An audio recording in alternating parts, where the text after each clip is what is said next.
Hey, I'm John Cannell, and today on Preppy Kitchen we're making some decadent, delicious German chocolate cupcakes.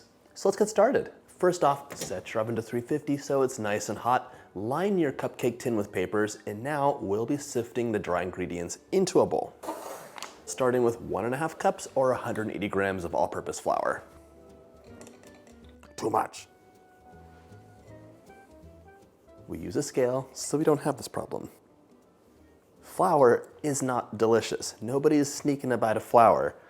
It holds everything together and provides structure. So we only want to use just enough so that your cupcake is a cupcake and not a pool of chocolate. For some chocolatey flavor, 3 tablespoons of unsweetened cocoa powder. This is pure rocks. 1, 2, and 3.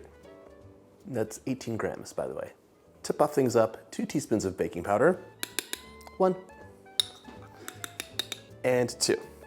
German chocolate cake is one of my all-time favorite things. The recipe I have on the blog and on the channel is something I worked so hard on because it has just enough flour to hold it together, and it's this really delicate cake because there's a lot of frothed egg whites as well as some baking powder, so it's light, chocolatey, and the perfect vehicle for the frosting. This is the cupcake version of the recipe, and it is much faster and easier. So, highly recommend both. Different occasions. 1/4 teaspoon of salt. Scale's done for a bit. Now we're gonna sift this out. Really, you're sifting because of the cocoa powder.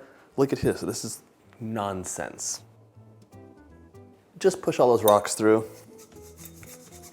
And by the way, if you like my videos, hit that subscribe button. There's 2 new recipes every week, and shorts too.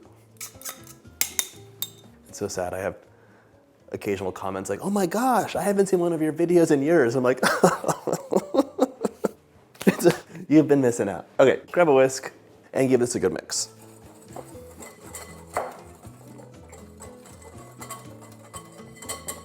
Okay, all mixed up, set this aside. And now we'll be doing a little bit of prep. German chocolate cupcakes need German's chocolate. It's actually a branded thing. Grab a knife and a cutting board. Occasionally I will get confused, but very polite German people saying, excuse me, this is not a German recipe. I live in Germany and I've never seen this in my life.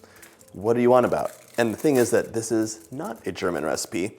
This is a recipe that makes use of German's chocolate. Samuel German developed this chocolate, which is a bit sweeter than normal chocolate, for the baker's company. We'll be using 1/2 bar or 2 ounces of German's chocolate.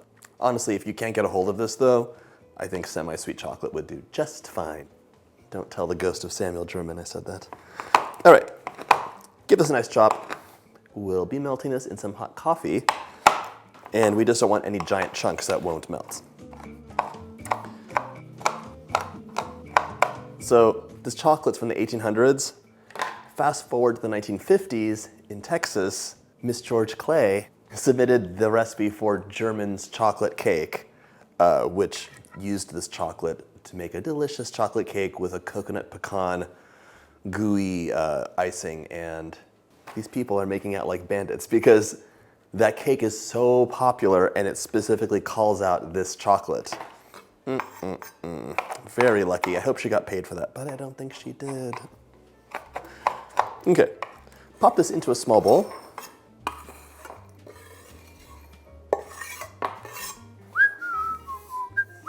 To this, you will add 1/4 cup of hot coffee. The coffee is not going to make this into a mocha cake. It's going to amp up the chocolate flavor. If you are anti-coffee, I get it. Use 1/4 cup of hot water.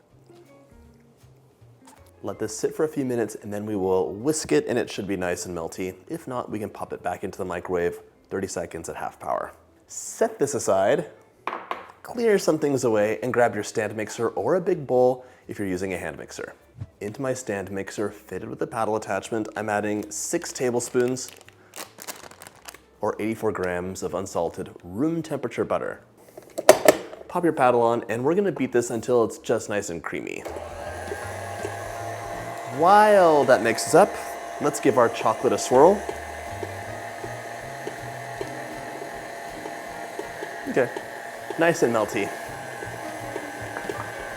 It's time for 1 1/4 cups or 250 grams of granulated sugar. What?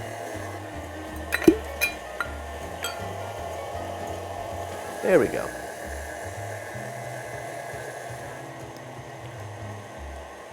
I'm gonna have this on medium speed and let it mix for 3 to 4 minutes until it's smooth and fluffy. While this mixes, I'm gonna crack 2 eggs into a small bowl just so I can do a really good shell check. Nice. I also have 1/3 cup or 80 grams of sour cream. This gives us a lot of moisture, a little tang, and a more delicate crumb, which I love. I'm gonna mix that with 1/2 cup of whole milk.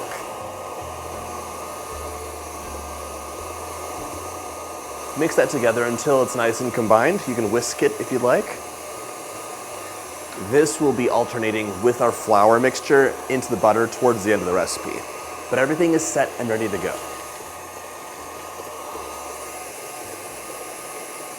Now we'll add our eggs in 1 at a time. 2.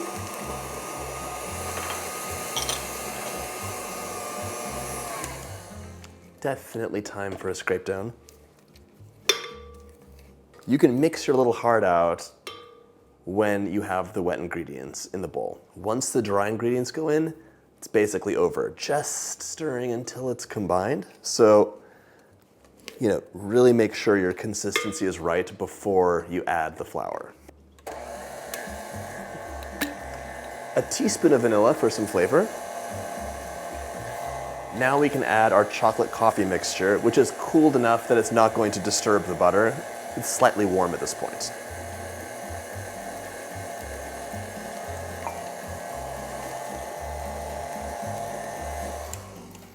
Yes, let's scrape it down.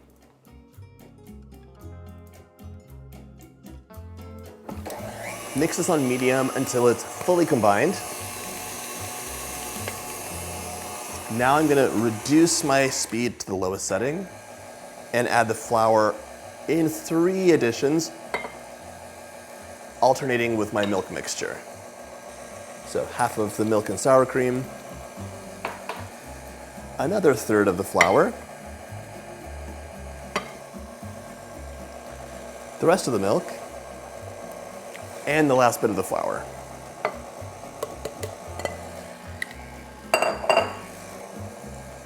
And here I'll stop it. It's not fully mixed at all. You can see all the flour here, but I'm gonna finish it off by hand. Grab your spatula and we'll fold this together, scraping the bottom of the bowl down as we go so that everything is nicely mixed. Your cupcakes will have a more delicate texture if you're not overmixing. If you overmix, they're gonna be denser and more gummy and bready. Lovely chocolate cloud texture over here. It's time to fill our cupcake trays up, so grab a triggered scoop and let's get to work. This recipe makes 16 cupcakes, so divide your batter evenly, and I have a trick for you on what to do with these empty wells, because they can cause problems.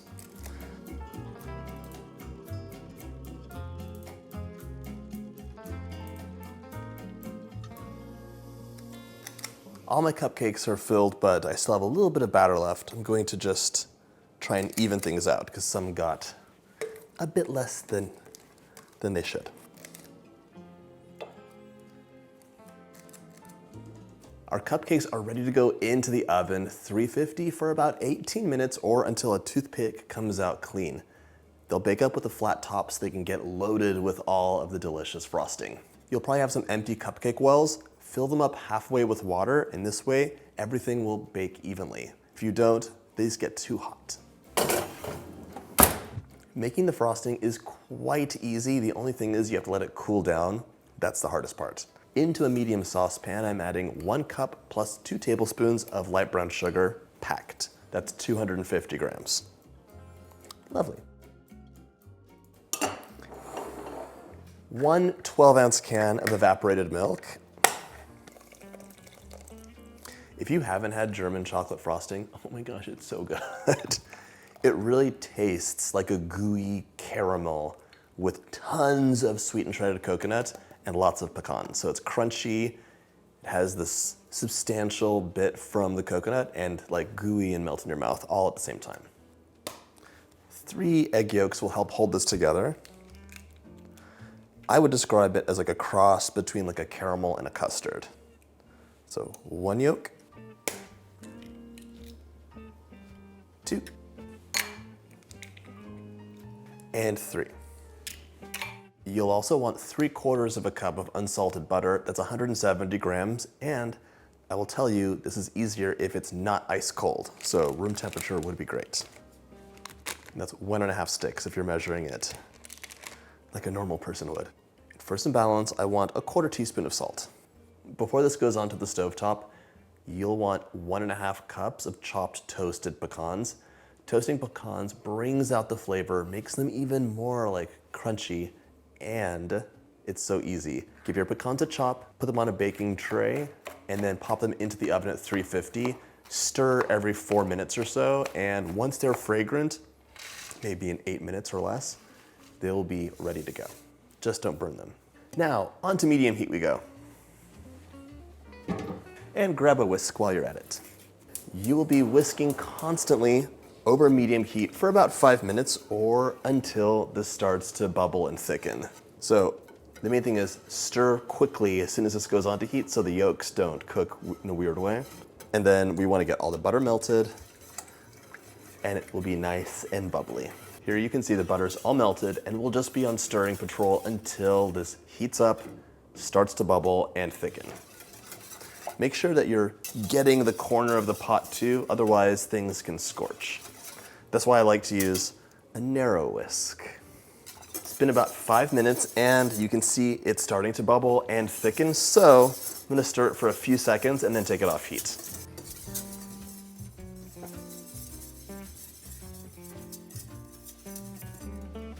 Now we can mix in a teaspoon of vanilla, a little extra. The signature flavor here is the coconut, 3.5 cups or 300 grams of sweetened shredded coconut.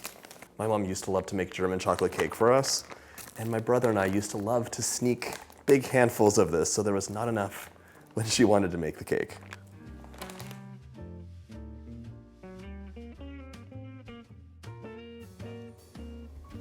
And we can add our chopped pecans as well, nicely toasted. And as a reminder, it's 1.5 cups or 188 grams of those pecans. Stir that together now. The smell is indescribably delicious.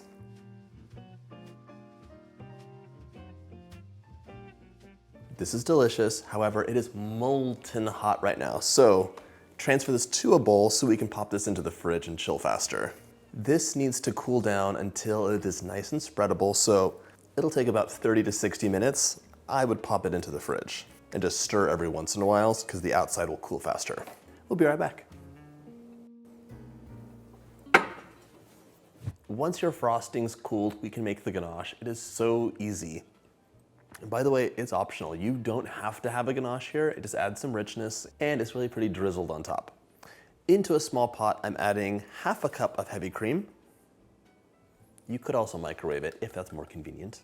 I'm gonna place this on medium heat so it gets nice and steamy. Keep an eye on that because it will boil over. Now, I also want 1 cup or 180 grams of semi-sweet chocolate. You could use chocolate chips if it's easier. Today, I'm gonna cut up a bar. So here, we just wanna have nice even pieces so they all melt together. Chop, chop, chop. Keep an eye on that cream. Okay, I hear bubbles. My chocolate is chopped, so now I'm gonna add the chocolate into a heat-proof bowl. Pour the steamy cream over the top. Here's a little tip. Your counter is usually cold and will drain the heat so your chocolate doesn't melt. If you did this method to heat the cream up, just place the bowl on top. Steam and residual heat will keep this nice and warm, so your chocolate will be more likely to melt. Let this sit for a few minutes and then whisk it together. You can totally step these cupcakes out. The frosting will last up to 5 days in the fridge. The cupcakes that are unfilled will last up to 5 days in the fridge, or you could freeze them for 2 months and then just assemble them when you're ready. And the finished cupcakes will last 5 days in the fridge as is. So you can make these well in advance in pieces or as a unit and just keep them in the fridge. They'll be delicious. While that's sitting over there, let's core your cupcakes. I actually have a cupcake corer someplace, but I cannot find it. An apple corer will work really well. Here we go. Grab the center, pull the top out, and now we have a little reservoir where we can add our ganache. If you don't have either of these tools, a knife will work just as well. Just carefully cut out a little hole, pull it out, ganache goes in, etc. You're just keeping the cap. Pull that out. These are really delicate, so the top is just coming off, but we're not using this piece. This will be replaced with ganache, and it's for snacking. The cupcakes are actually so nice on their own. A couple are already missing because I was hungry. So keep the cap, eat that, and just continue on.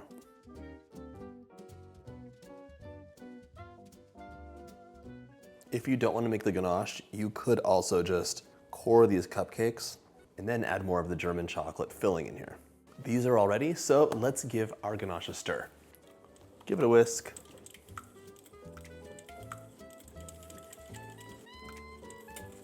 Lovely. This ganache is nice on its own. Would it be better with a tablespoon of bourbon whipped in? I think so, but you don't have to, especially if you're serving this to children. Right now you could use a piping bag to pipe these full, or just grab a spoon and add a nice healthy dollop right inside and place your cap back on. Perfect. And by the way, you don't have to put the cap on if you don't want to. You could just eat that too. It doesn't all get covered with frosting. Fill these up. Just like a little delicious assembly line.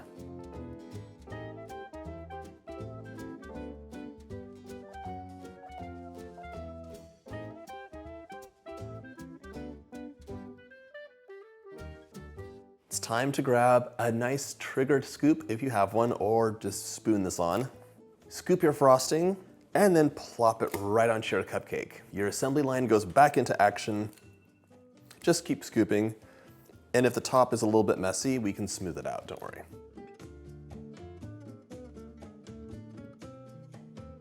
These cupcakes look so good, but prepare for them to look even better. We're gonna drizzle the rest of the ganache all over the top. And then, if you'd like, either a toasted or a candied pecan to seal the deal. So all I'm doing is going back and forth, and you can go in one direction, you can change it up. There's no rhyme or reason. And if you want to, you could skip this and just have them plain. They're your cupcakes.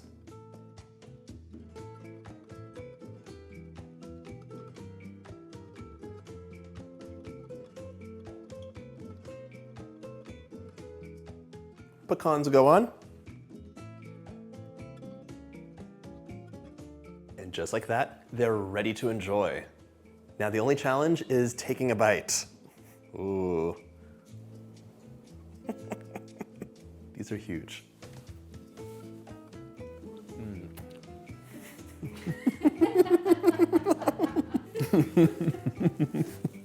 They're really delicious. These are closer to mini cakes than cupcakes. So grab a fork and knife, but any way you cut it, these are beyond decadent. The cupcakes melt in your mouth. The ganache is so silky and rich, and the frosting, you will just eat this frosting by the spoonful. It is amazing. I hope you get a chance to make this delicious recipe. And if you like my videos, hit that subscribe button and check out my chocolate playlist.